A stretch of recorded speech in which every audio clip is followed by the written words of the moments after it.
There is a passionate human story behind this, one involving hundreds of smallholder farmers across the world. But here is a real-life example demonstrating the complexity of circumstances. Staple commodities such as maize is handled after harvest. There have been numerous attempts by donors, governments and technical assistance agencies over the years to reduce post-harvest losses in developing countries. Unfortunately, there are few success stories in this regard. The people have been having their traditional ways of processing their grain, and which to them they must have believed it was the best way of doing it. But now we have come up to say, hey guys, if we want to get into the market, we need to do things differently.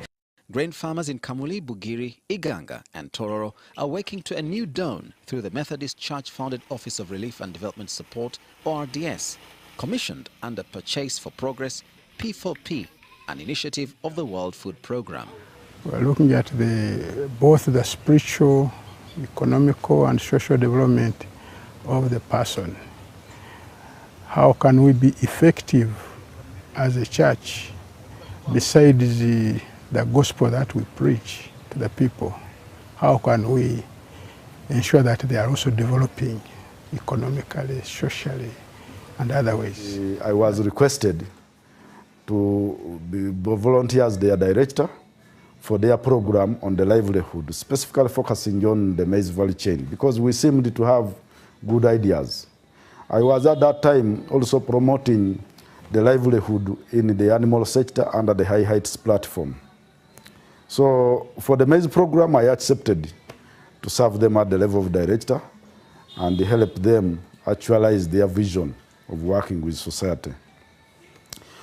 That's when we undertake the basic studies that we needed to bring the knowledge that is available, research outputs, before we came up with the concept. And to look at the existing data for the Busoga sub-region where they were working and where they still work, to use that data and to see the existing gaps in the maize value chain holistically from the garden up to the market. In Busoga region, the ancestral home of the legendary River Nile, we meet Lydia Kagoda in Kamuli district. The chairperson of the Twekembe Multipurpose Farmers Group is a typical rural farmer who previously practiced a rudimentary style of handling grain, but now is a shining example. Today, farmers are gathered at her home for a field school training. Okungula no sisibule kiduma okisula empeke davako edo kituditwala kisera kudironda wamutolayo olikuletera mukiibo waleta wakagafuka wansi enkoko dalya buli kintu ekyenda kyalibwa oya ayuyike kitutwala kisera kolaki kumuyola. So we are very satisfied with the work that ORDS is doing. By the time we got into partnership with them, they had vast knowledge in community development interventions, and that is a strength that has helped us to reach a wider membership in terms of passing on skills, knowledge and skills to the farmer communities. We have 60 farmers groups and each group has 50 members. And in all these, we have 100 field farmer schools. These are the groups we work with in our affirmative action approach. Because what we want to do is to support these groups with knowledge right from the garden, right from the time when they are preparing to plant their grain to the time of harvesting and marketing. Previously, they could not shell their maize cobs soon after harvest because of pressing tasks like land preparation for the next harvest. When there was time, they shelled their maize by beating the cobs with sticks. a tedious and wasteful process resulting in plenty of broken grain. ORDS wedi etwegeisa engeri gye tufiirwamu duuma okuva mu nnimiro ku kiro ekikumi tufiirwa ku kiro nga 2. They then lacked time to sort out the grain, thus ending up with poor grain, which fetched lower prices. There is a way Busoga maize was graded. Even now, when you look at the institutions that monitor the quality of grain and the grain markets, Busoga grain is rated poorest because of the discoloration. With the inception of P4P, a trend is emerging where some of our supported farmer organizations have become the source for diluting the poor quality of the maize in Busoga. And these are the catalytic actions that we say we put in society. Already as a spillover, even before spending 5 years on the activity, we realized that some people around the same product and participating in the value chain recognize that if they have this good maize, it works as an incentive to mix with theirs to access the good market. And the message is very clear at community level. And we feel if we continue with this and we are operating with 100 field farm schools where our members are getting it right, this will serve as a catalyst for everybody else. Reduction in quality confines grain to lower value markets, which are usually informal, so that farmers lose the opportunity of better incomes. For a region like Busoga, producing over 30% of total grain in the country, smallholder farmers under the P4P arrangement are in for good times. ORDS have helped us in capacity building. For instance, Baida Grain Marketing Center, 30 kilometers from the highway in Bugiri district, is home to about 1,000 farmers. Tulini ba partners abali kutuyambako. For example, tulini World Food Program, nibeja partner ngeri kolagana ni ORDS Jinja, bali kutusomesa ku mutindo n'okulima okufuna mu chinji nga tulikosa methodology ya farmer field school. Kye tulikwetaaga right now tubaye tutundanga duma ngempeke. Tulikwenda tu miringa kaunga tutuve mu mpeke kuba Afrika. They understand the concept of post-harvest handling. It involves improving the application of existing approaches to post-harvest handling, like ensuring basic hygiene. Every grain season is a busy period for this manager. Here, you find the best practices like this, and then the grain is stored here. Tupima, tuva n'okupima, wabaka ali kukala twamwanika ku luya luliwo, tumala okwanika twatwala okuba processed okutandika okumukungunta omu cleaninga tunisi grain cleaner batumaze okupiwa cleaninga twapima kabiri tumala okupima twatandika kabiri okustackinga twata mu stack daife nga tuli kupima mu 101 kg twastoringa mu store twanonya katale. Farmers here are no strangers to new marketing arrangements such as collective marketing. The latter include inventory, credit, or warehouse receipt systems that can give access to the credit needed to enable farmers to adopt better practices and technology. From the time we started mobilizing farmers under P4P to collectively market their grain, some of them today still have some misgivings because of the experiences they had in the past under the Busoga Cooperative Union, where they could aggregate cotton, they could aggregate coffee, but somehow maybe they would never get paid. And we are very keen on listening to what government wants the community to take as a direction, and also sensitive that we need our farmer to improve the household income. It is this that has given birth to Mamba Multipurpose Group, a village savings and lending association.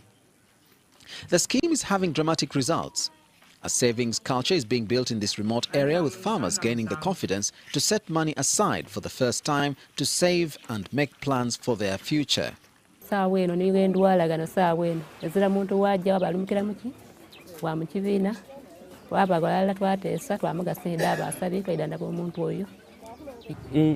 the savings, we start from 2,000 to 10,000.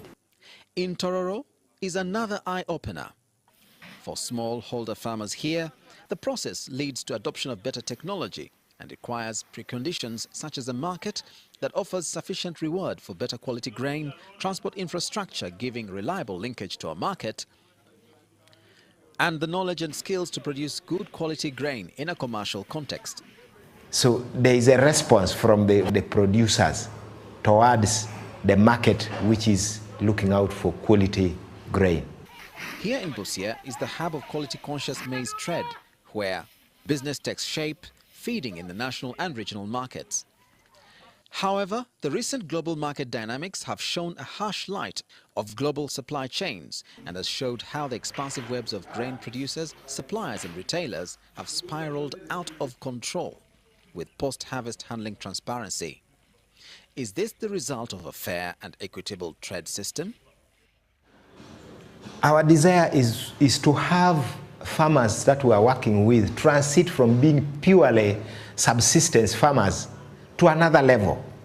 To, I would say, commercial, they should take on commercial farming from the subsistence where we started working with them.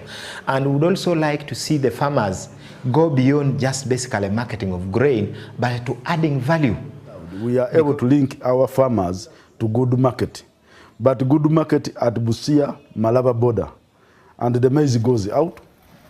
Then what we have observed is that these very communities also need very high quality portion. And we have observed the trend of communities importing high quality portion. And for people who venture into poultry, commercial poultry farming, commercial pig farming, we have observed that they are buying commercial feeds. And these commercial feeds are sometimes made from the maize they exported. And the price at which they are buying them is so high. In essence, correct grain handling farmers can have a powerful impact on tipping the scales while appreciating the role business can play in empowering smallholder farmers and creating fairer and more sustainable futures for them. In many cases, smallholder farmers lack the tools, training and investment needed to move much beyond subsistence levels. So ORDS is campaigning on the need for more resources targeted at smallholder farmers, particularly women, and championing the role of cooperatives in supporting farmers to pool resources, manage risks, secure fairer prices and access markets. And we think if more partnerships come on our platform, we can even do better and scale up our interventions to target the people whom we have not reached. The Purchase for Progress initiative, P4P, is a component of the Agriculture and Market Support Program, AMS. AMS is one of the key pillars of the WFP Uganda country strategy, which manifests the change of WFP from a food aid agency to a food assistance agency. Currently in its second year, the P4P initiative, as a pilot, utilizes 4 approaches: supporting emerging structured trading systems, including commodity exchange and warehouse receipt systems, using different procurement modalities to buy grain from farmers who are receiving supply-side support on productivity enhancement and marketing, buying from smallholder and medium traders to enhance competitiveness and provide alternative market for farmers' surpluses, and developing local food processing capacities by connecting FOs to established food processors and buying processed foods, including CSB fortified maize meal. Support to emerging trading systems is a major approach in the pilot and is hinged on using WFP procurement footprint in Uganda to support structured trading systems such as commodity exchange and the warehouse receipt system, WRS, so as to increase partner and government investment in the grain market. We need to consolidate that in the next 1 or 2 years as a group, and also consolidate the partnership of the social mentor, the social entrepreneur mentor to our farming communities. It is anticipated that WFP engagement in commodity exchange and warehouse receipt system will achieve the following: attract more buyers and sellers, build confidence in the system, and contribute to the increased turnover of trade in grain within Uganda and the region. This approach, in combination with other 3 approaches, would as a result create a spillover effect of increased income among smallholder farmers, as well as ensuring sustainability of the trading system. The government pronouncements of value addition at community level needed to be brought to reality. And for us as ORDS and our partner as High Height Services in social entrepreneur and the private sector, we have this envisioning that in the next 10 years, we need some centers of excellence in value addition for the grain value chain.